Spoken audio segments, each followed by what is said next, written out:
ಕೋಳಿ ಮೊಟ್ಟೆ ಬೋಂಡ ಮಾಡ್ತಾಯಿದ್ದೀನಿ ಇವಾಗ.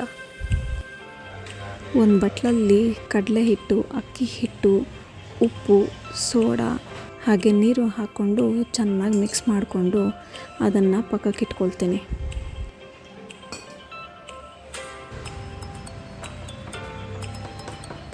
ಇದಾದಮೇಲೆ ಒಂದಷ್ಟು ಮೊಟ್ಟೆಗಳನ್ನ ಬೇಯಿಸಿಟ್ಕೊಂಡು ಅದನ್ನು ಅರ್ಧ ಮಾಡಿಕೊಂಡು ಪಕ್ಕಕ್ಕೆ ಇಟ್ಕೊಳ್ತೀನಿ. ಇದ್ರ ಜೊತೆಗೆ ಸಣ್ಣಗೆ ಹಚ್ಕೊಂಡಿರೋ ಈರುಳ್ಳಿ, ಕೊತ್ತಂಬರಿ ಸೊಪ್ಪು, ಹಸಿಮೆಣಸಿನ್ಕಾಯಿ ಹಾಗೆ ಕ್ಯಾರೆಟ್ ತುರಿನ ಒಂದು ಪ್ಲೇಟಲ್ಲಿ ಇಟ್ಕೊತೀನಿ.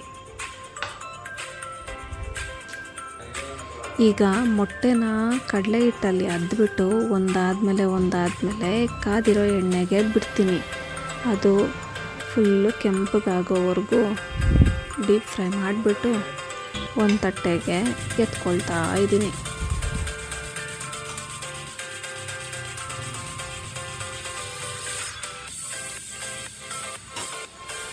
ಮನೆಯಲ್ಲಿ ಖಾರದ ಪುಡಿ ಜಾಸ್ತಿ ಇದೆ ಅಂತ ಎಲ್ಲದಕ್ಕೂ ಬಳಸ್ತಾ ಇದ್ದೀನಿ. ಅದಕ್ಕೆ ಇದಕ್ಕೂ ಸ್ವಲ್ಪ ಉದುರಿಸ್ದೆ.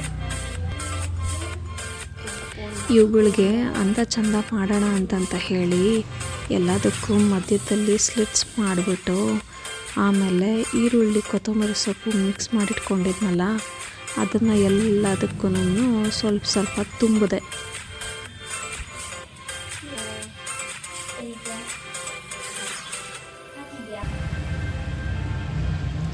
ಇನ್ನು ಸ್ವಲ್ಪ ಚೆನ್ನಾಗಿ ಕಾಣಲಿ ಅಂತ ಮಯೋನೈಸ್ ಡಿಪ್ನ ಯೂಸ್ ಮಾಡಿದ್ದೀನಿ.